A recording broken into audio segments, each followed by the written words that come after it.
Welcome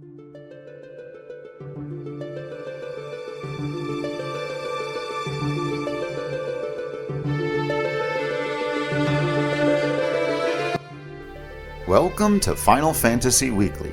I'm Drew Kreisman. And I'm Ira Kreisman.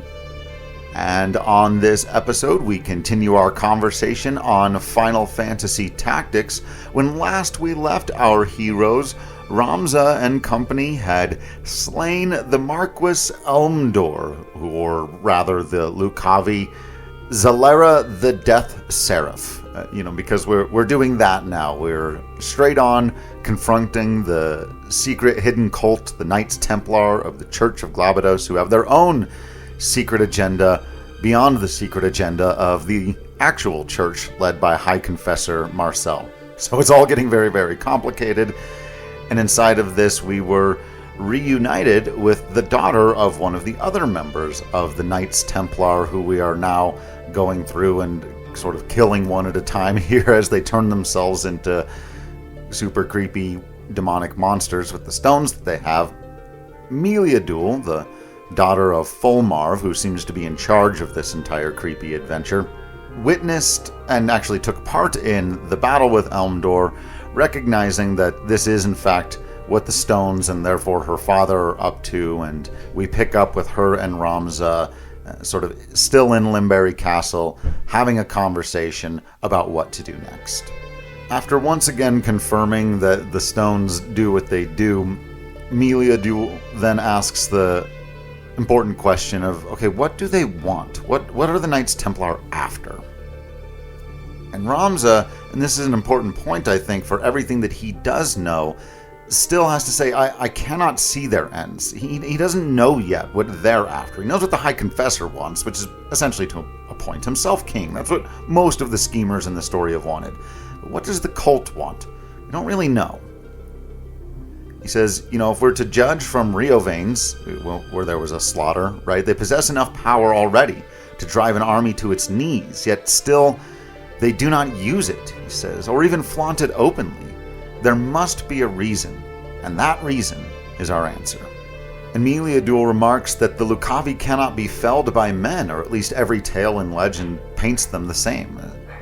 Ramza says, so they do, but I have seen these monsters slain. And I love that he doesn't say, I've done it myself.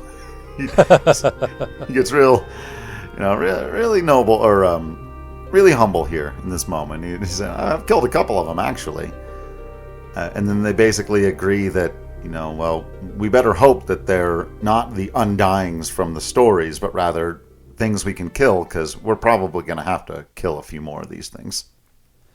I find that really interesting because I wonder who spread those stories. If the Lucavi have been playing the long game here, they might be the ones who have put themselves in legends as unkillable. Sure.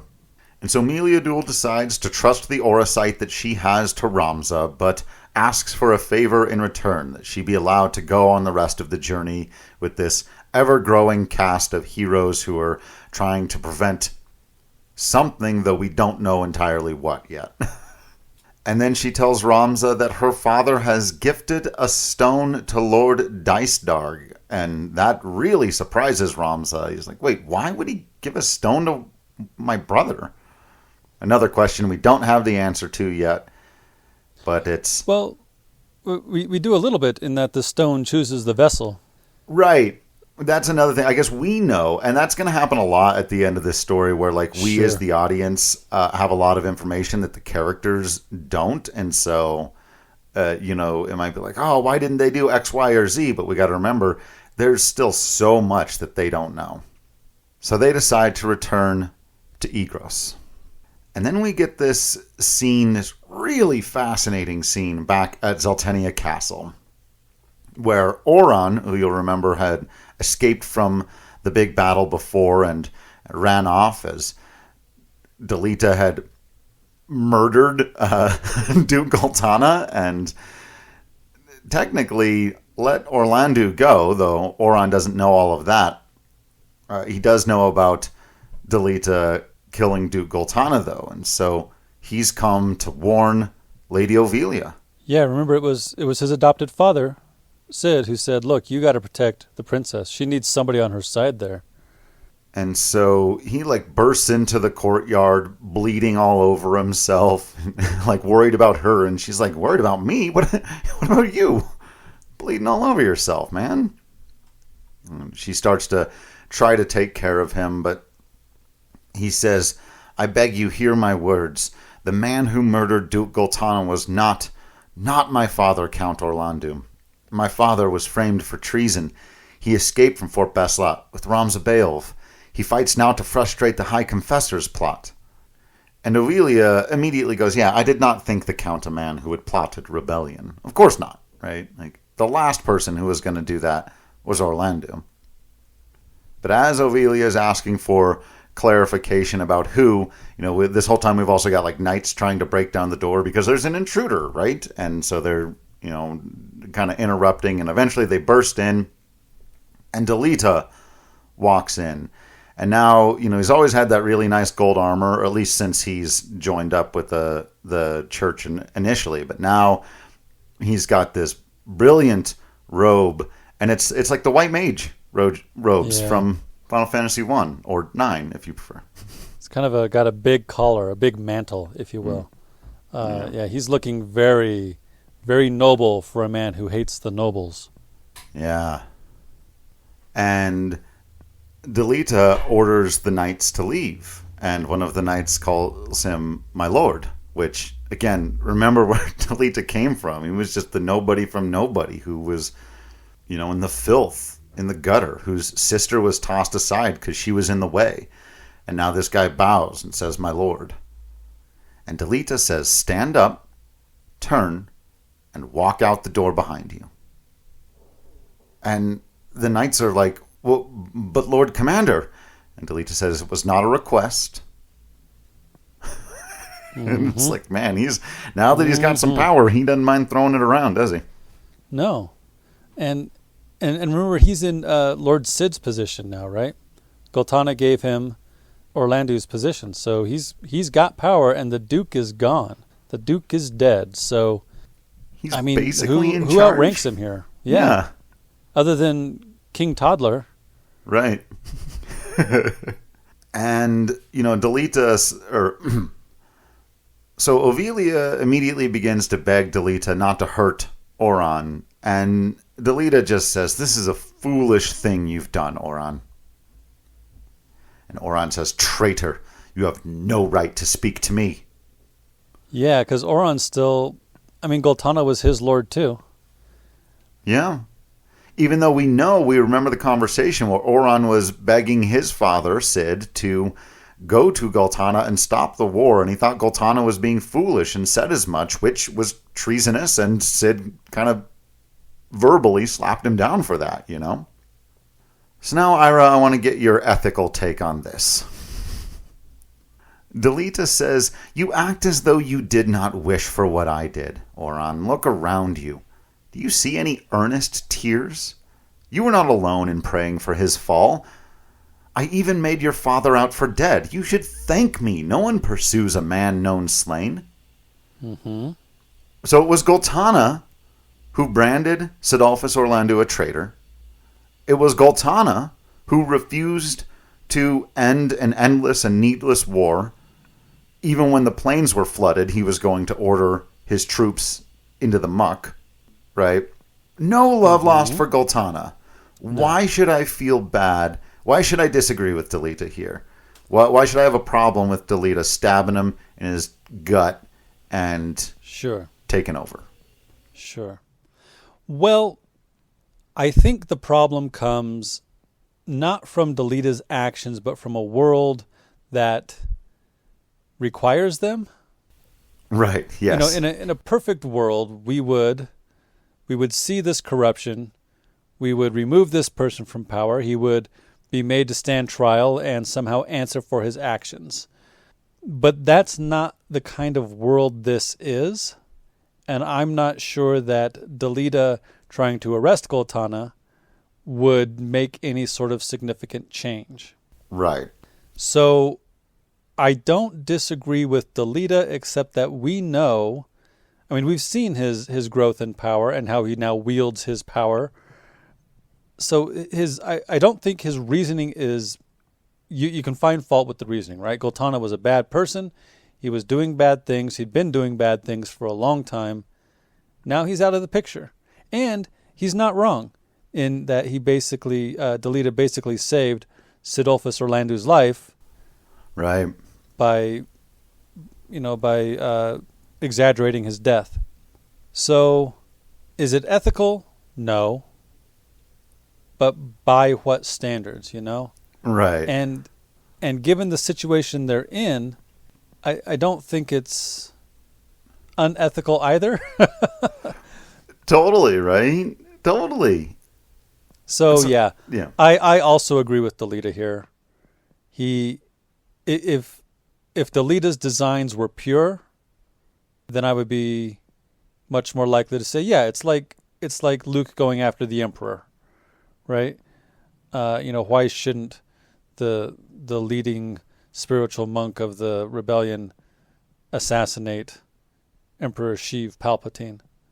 But knowing that Delita has these greater designs, not for peace, but to burn it all down, it makes it a little more suspect, I guess. Yeah, that it's, even to what we know at this point, just as much of anything, a revenge plot against the nobles who took everything from him, so he's going to take everything from them. But he's putting this face on it of like, well, but it's also in the best interest of everyone, which it is. So sort of still with Delita here. And Oran says, I am in no mood for japes. And Ovelia, aghast that Delita just admitted to assassinating Duke Goltana, says, why would you do such a thing, Delita? Her morality and ethics coming from a purer place, an earnest belief in the best version of their church, right? And Delita says, I told you, didn't I? I work to see you made queen for true. So this was the same problem she had earlier, right? All these people are dying in my name, and they've never even seen me. Right. And then she says, the line of the story in so many ways, really, she says, not you do is for true. And that we know, right? It's why I compared Delita to Littlefinger of Game of Thrones. Everything is a scheme. Everything has been a scheme, at least since Tetra died. And we're okay with the vast majority of them, because fuck them. Yeah. But she's right here. How do I trust you? Like, you're the guy, everything you do, you're always looking around the other corner. You're always looking for the scheme and scheming yourself. We've had a few discussions about who's the worst person in Ivalis. Yeah. We might even do a list, right? You know how I love my lists. Yeah. Ugh. But anyway, for all the awful things that all these awful men, they're almost all men, for all the awful things they do, the one thing that Delita does that's maybe worse than anybody else is he makes me love him. He makes me want to agree with him. Yeah. Like all these other guys, it's just so easy to hate these bastards. Yeah, just let them die. Let them die and be dead. Yeah, but not Delita. Yeah. I want him to be right. And he's so close so many times. Yeah. Speaking of which, that's exactly what Ovelia says after they're back and forth about trust. She says, I want to trust you. I do. But it is not such an easy thing. I should mention really quickly, because I don't think I ever shouted out the voice actor for Ovelia. There's not a lot of scenes with voice acting in the War of the Lions version, and I just wish there were so many more, and she's only in a couple of them, but I have to mention, because she's so good, and she's in a ton of Final Fantasy stuff. Her name is Carrie Walgren. She got her start in Final Fantasy stuff playing Shulk in Dirge of Cerberus, Final Fantasy VII. She's also the voice of Princess Ashe in Final Fantasy XII, basically the main character of that game. And she is Aranaya Highwind in Final Fantasy 15. Neat. Very cool.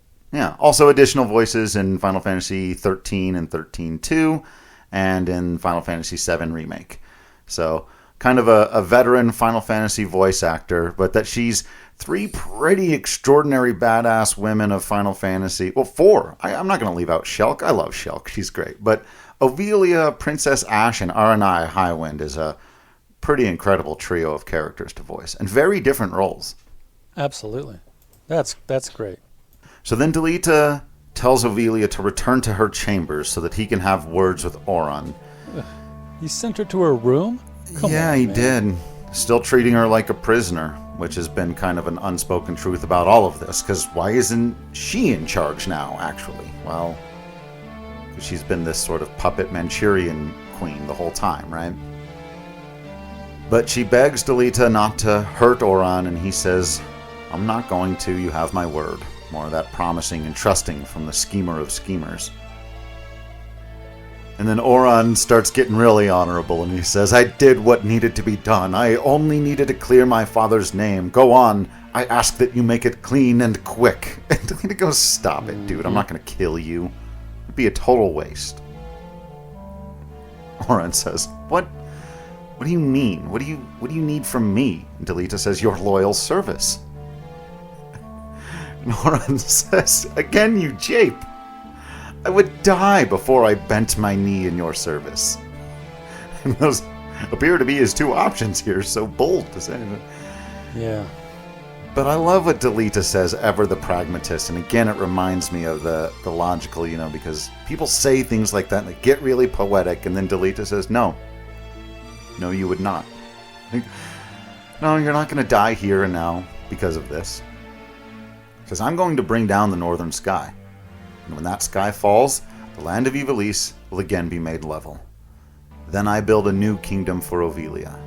The High Confessor will face judgment as well, of course. I am not the Church's hound. They were just the vehicle for him to get there, and now he's done with them as well. But again... Yeah. Oh, no, go ahead. F him. Am I supposed to feel bad for the Church? For the High Confessor? Yeah. And I want to point out, so we said he sends her away, right? But she hasn't actually left yet. Right. She went down the stairs, she opened the door, she closed the door, but she didn't leave. And so I wonder if Delita knows that she hasn't left, and so saying, I'm going to build a new kingdom for Ovelia was for her ears. Or am I giving him too much credit? No, I like that. I think you're right. And because again, it's like he's trying to win her trust. He's always playing every angle, right? And so, yeah, I think that's true, but I also think that he does mean it. I mean, we're a lot of the last couple of episodes here are going to be us trying to figure out what's really going on in Delita's mind and heart. And it's not ever made explicit. So there's a lot of room for interpretation. I actually think that this next thing that he says, for me, it's where he probably started to go off the rails a little bit. Because to this point, I'm okay with 90% of what he's done. And I think 99% is at least justified, right? But he starts telling his own tale here. He starts waxing poetic on himself and recognizing his political influence. He's reading his own polls, Mm-hmm. And he says to Auron, you know what I do is right. It is undeniably so. A common-born squire takes the reins of a knightly order and leads a wayward kingdom from the midst of chaos. The masses yearn for a hero. I give them what they wish. And he's right. Of all the people we've met in this story with power, Goltana, Larg, Barrington, Elmdor, Fulmarv. We haven't met the High Confessor yet, but we know what he's up to. Even the people who have led factions, like the Death Corps. They all, like we were talking about, all super problematic. And Delita is this, a common-born squire who rose to a high knightly order and now is righting some wrongs. And to this point, he kind of is a hero. Now he's sniffing, he's getting high on his own supply. Yeah, absolutely. And that's how Oron responds, using aught and all to forge your legend. Delita says, is that so wrong? Which is the question we will have to continue to wrestle with. Oh, yeah. So we need to talk about Valmafra. Yeah. So I'll jump in here. Yeah. So let's not forget that the other person in the room here is Valmafra. And when Delita claims not to be the church's hound, she gives him a look. Because as Delita has explained, she is here to keep an eye on him for the High Confessor. She is not Delita's loyal person here. She answers to the High Confessor. So if Oron is questioning his traitoriness at killing Goltana, now it's Valmafra's turn to question him turning against the church. And she pulls a knife. And that's when Ovelia really runs out of the room and slams the door closed. So everyone knows she hadn't left yet. Yeah. And Delita looks at Valmafra and says, what? Do you mean to kill me? I know full well the High Confessor sent you to keep watch on me. Your orders are to kill me at the first sign of betrayal. No? And he does that thing where he spreads his arms wide and he walks around Oron to face her. Do it then. Stab me with that dagger as I stand before you unarmed. Strike me down.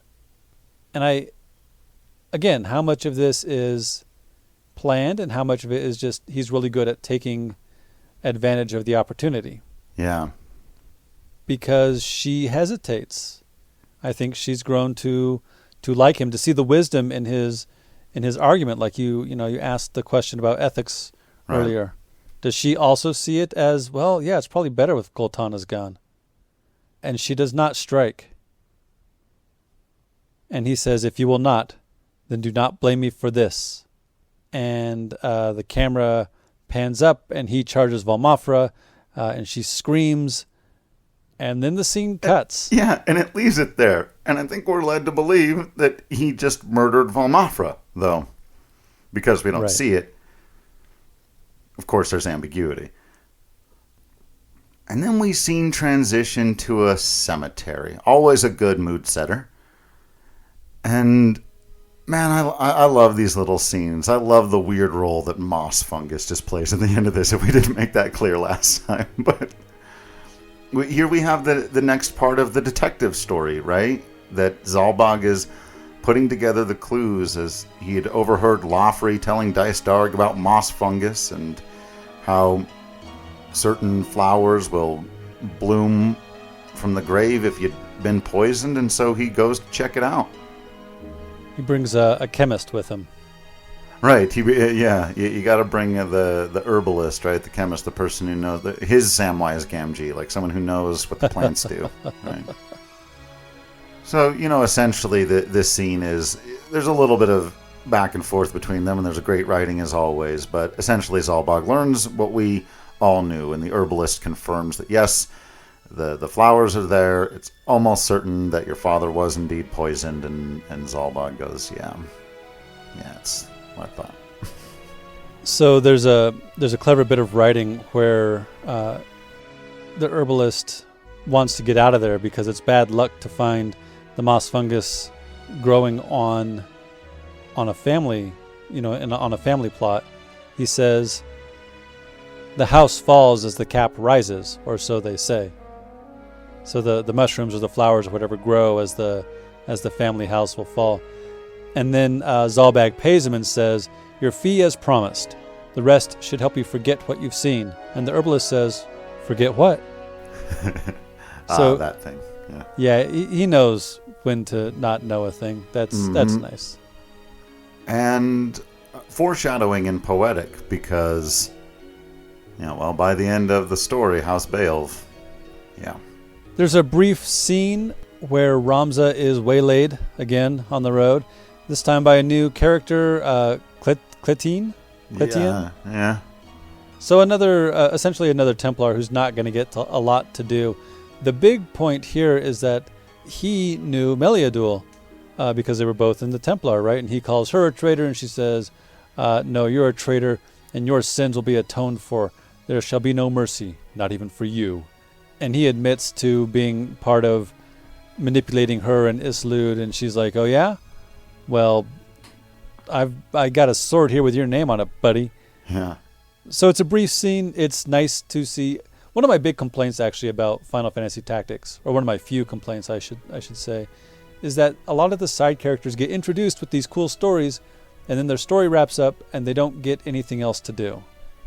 Yeah, there's a lot of that, and even for the villain here, we mentioned Barrich earlier, Cletien. There's a part of me that really enjoys that there are, because there's so many characters, that there are going to be some that we're not going to know everything about them, and maybe it's okay to just sort of wonder and kind of presume that they've been doing all these other things somewhere else in the world, right? And they have a connection to maybe just this one person. But I agree, this is the kind of thing where if this was our HBO TV adaptation of Final Fantasy Tactics, characters like these would get much more screen time, much more time to do some things and get fleshed out a bit, because as we said about Valmafra, it's cool that the story continues to introduce new characters in its final act. It's, a lot of other fantasy stories, they just basically want everything that happens at the end to have to do with everyone we already know so far, right? Which is a little too neat. And in a story like this that's trying to mimic a real-life war,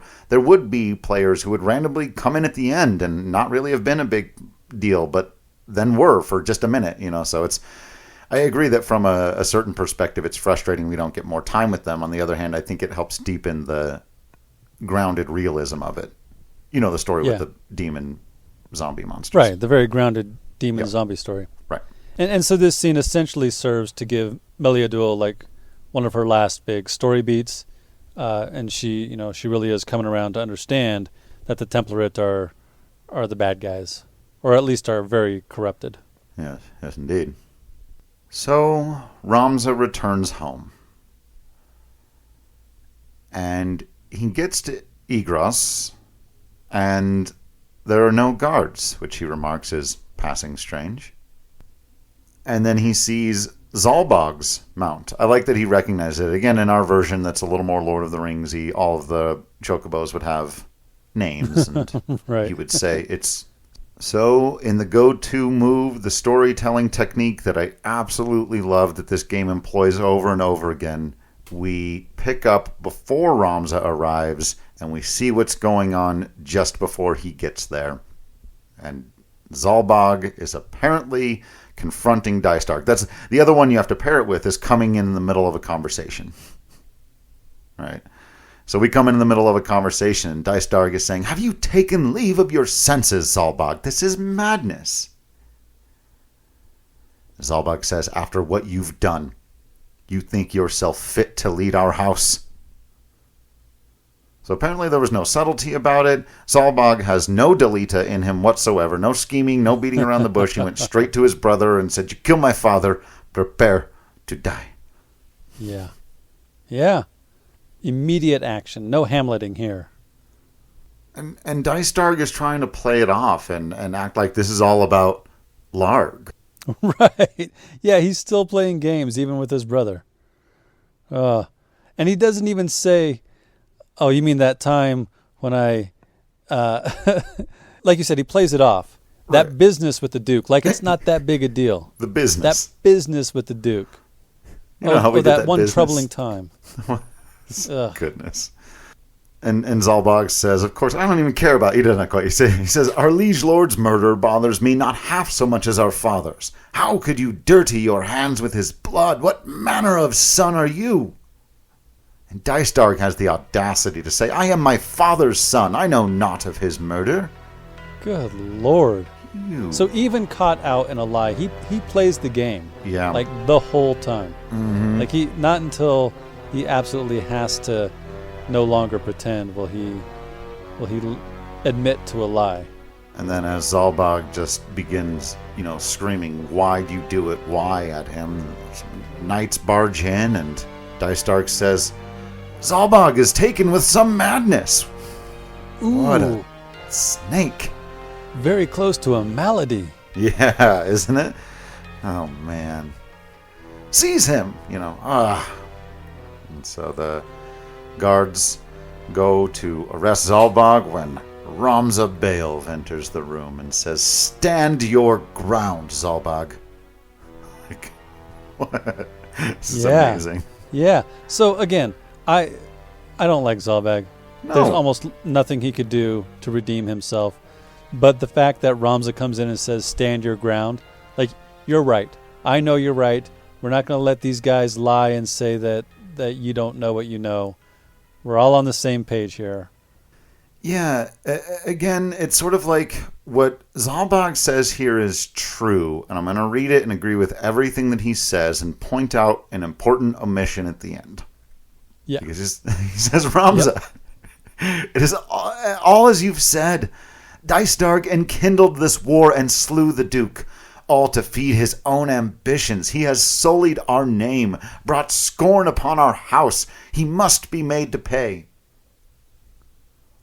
What about the ordering of the murder of the girl? Yeah. You were okay with that? You carried that out. Again, it's like we're with them, but his line is, well, he sullied our name. It's about his ambition. He killed the Duke. He killed father, but the other things you were totally okay with. So we're with you on this, but we're still not with you. Yeah. But they do fight side by side. They do. They get to fight side by side here. Also, do you find it strange how in fiction brothers and sisters will call each other brother and sister? Yeah, and was that a more common thing of like ancient times or of the style of speech, or is it really just some exposition stuff so that we know? Well, they'll do it also like in TV, like in Supergirl when John Jones's brother shows up. They call each other brother all the time. It's like, yeah. I never call you brother. Right. I call mom, sure. Right? But I don't call you brother. Right. It's weird. Yeah, it is. It is. Start calling you Lord Brother. I know, right? Yeah. No. Oh, my dear brother. No one actually says that.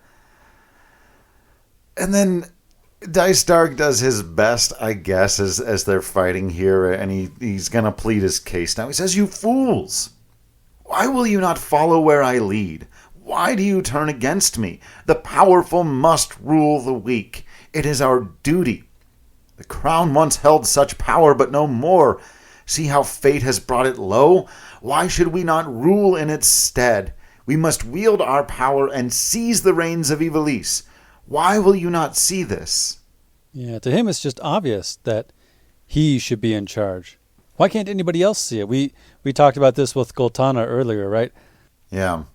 This, by the way, is a remarkable turn of phrase. Again, Zalbag, as a person, we're not forgiving here, but this is an incredible thing to say. He says, and again, and now I'm going to see it all over the place, calls him brother in the middle, but he says, you feast on power, brother, but leave no place at the table for justice. Good line. That's a line. Yeah. Yeah. He says, the name Beowulf befits brave men who raise their swords in justice's name. You are no Beowulf. Do you think he thinks it was just to order Argoth to kill Titra? I mean, I really wonder, because they were going after the corpse brigade, right? Right. So did that end justify the execution of a common child? I don't know. So then Dystarg puts aside all the political arguments and just gets personal with his brother. He said, who has earned you the right to wield your sword of justice, to be hailed as a hero? Is it not I? I who have dirtied my hands to keep yours clean? All that you are, you owe to me. Gordon, if you miss this shot, you're not just letting me down. You're letting your whole team down too. Yeah. Yeah. Says, you ought to be on your knees thanking me, and yet you stand here in judgment. And he's kind of admitting to it without admitting to it. Like, even now, he's not going to say the thing. Also, Zalbag's hands are not clean. Right. I mean, I know that's the trick, right? Well, I didn't do it. I just gave the order. And then the other guy can say, well, I was just following orders. That's the game. Right. But still, Zalbag's hands are not clean. Right. He just didn't murder their father. Right. Jeez. That's a low bar to trip grading over. On a weird scale in this story. Yeah. And so they manage to defeat Dystarg in battle, and as he is falling, he says, "You've ruined everything. Ivalice was to be ours. You fools, what have you done?" And as we have seen with the people who hold these zodiac stones before him, as he is falling, gets a blinky blinky light. This one's yellow. Swingy, swingy, swingy, swingy, swingy doos. And he is... Classic swingy doos. Swingy doos. And he is transformed into a Dromalek the Wrath. Big dragon-looking thing. It's cool. I think it's meant to be vaguely goat-like, because it's a Capricorn, right? Which is, if you'll recall from Lupin, the Castle of Cagliostro. Right. It's a goatfish. Yeah. This is more of a goat dragon thing, but yeah. Sure, yeah. Yeah, it's goat really dragonfish. Cool. Yeah. Classic. Love it. It's a Final Fantasy game. It's got to get weird. And now Dromalek / I guess what's left of Dystarg says, "So this is what it is to be a god." And there's a big flashy light, and all of the people who are fighting by Dystarg's side are gone. And then he looks at Zalbog and says, "Fool of a brother, heed these words, the last your ears shall hear. Slain by my hands, our father Barbaneth. This war had brought our house its chance to rule. He would but watch history passed us by. His due I granted him, no more, no less. No sword yet wrought can parry poison's kiss." So as the demon, he's perfectly fine just admitting to everything, saying, "Yeah, I did it. I'd do it again." And he did it because they all saw the war coming, but Barbaneth would not take advantage. Right. And so then he does a big flashy light on Zalbog, and he is obliterated. Holy sh... But again, how bad are we supposed to feel about that? Mixed, conflicted, harder than some. He was coming around. Yeah. But oy. He might have gotten there. He had shown some repentance. And if he could just be convinced that commoners are people too, he might have gotten there. Right. And so, once again, we must fight. And once again, Ramza is super badass, who can absolutely pwn the Lucavi. And so he does, because we're good at the video game.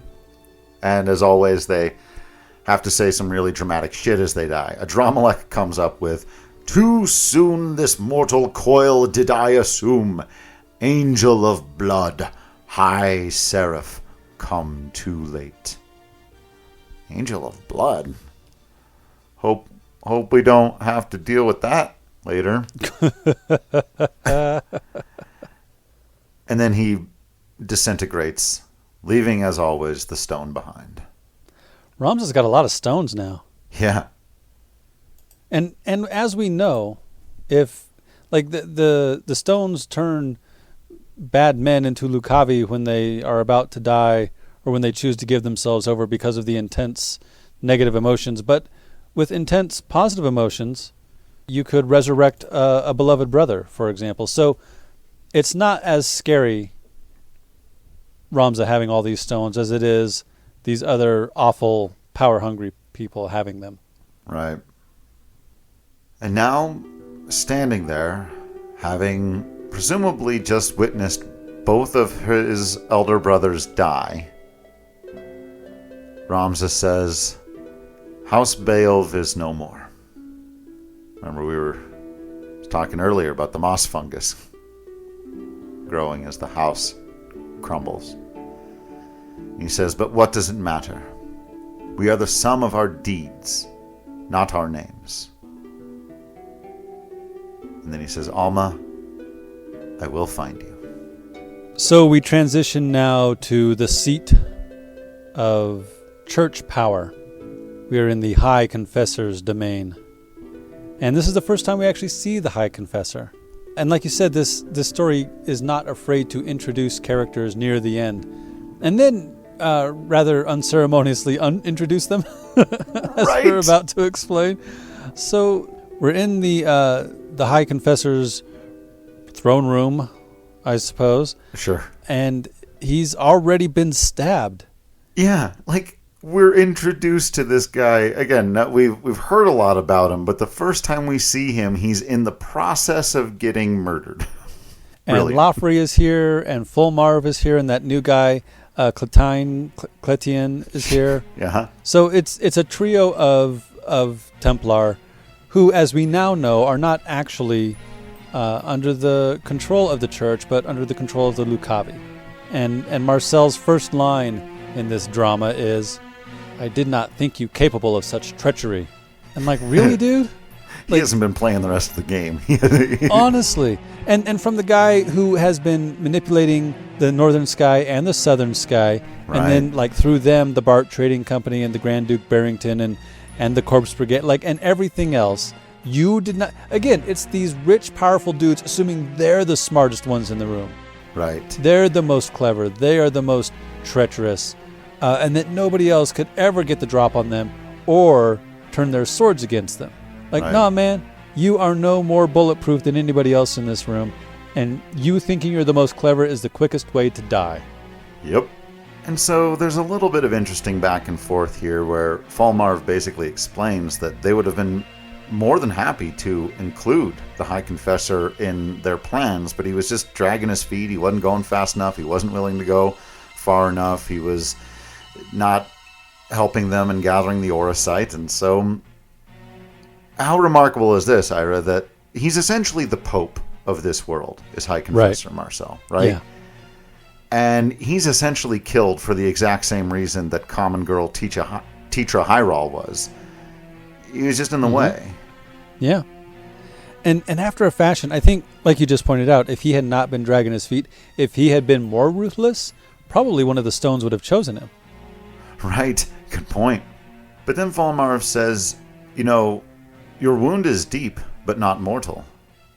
Apparently the weird demonic books they've been reading also include some basic anatomy lessons and how to stab people in just the right places. You know, science and devilry and black magic were often confused by some of these people. Crossovers in ancient times, like Dracula and Castlevania and stuff. Dracula's wife, I should say. Anyway, but he says, treated soon you will live, but you've got to tell me where the entrance to the Necrohall is. And without hesitation, he says, Orbon! Yep, Orbon right away. Monastery. God. So we're going back again. So that's that parallelism, right? That's where the story starts. That's where the story ends. Mm-hmm. Isn't that beautiful? But he says, yes, in the lowest levels, there's a glyph bound by a magic seal. Fulmarv says, and how does one open this seal?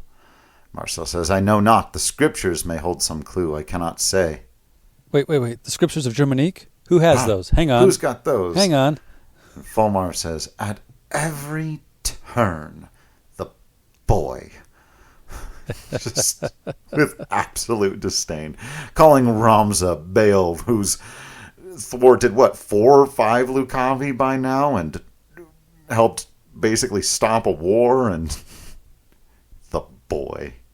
And then, as they're leaving, Fulmarv, I assume, uses the High Confessor's first name, or what is I assume, yeah, that would be like calling the Pope. What is his name? But his real first name, not even like when it was John Paul II. He wasn't born John Paul, right? When it was right. They give these guys WWE persona names, these popes. So I assume when he calls him Funebris or Funebris, probably Funebris, yeah. That's the name he had before he was chosen Pope. Yeah, that's the name he was given at birth. You're just a person like anybody else, Funebris. Not High Confessor Marcel, big fancy hat in your big fancy chair. Did you see that picture that went viral of the room, of the Xehanort room with the Pope sitting in front of that giant thing? I'll send it to you. Yeah, I don't think I've seen that one. Okay. But yeah, all that stuff, but you're still just a guy with a name. So Fulmarv turns and leaves, and Cletian goes with him, and the High Confessor Marcel says, Do not leave me like this, I beg you. And Lofri's still in the room, so he switches his sword so that he's got it in a reverse grip and just thrusts it into the back of the High Confessor, who falls flat on his face. It is reminiscent to some degree of finding President Shinra with Sephiroth's sword in his back. Thought the exact same thing on rewatch. Same thing, yep. And they leave him there, and that's it. Yeah. For all that, yeah, I mean, for all that this is a very difficult war on the lower class, man, a lot of people in positions of power are dying. There's going to be a huge power vacuum at the end of this war. I wonder who's going to fill it. Right. That's it for this episode. Thanks for listening, and thank you to everyone who's reached out to us.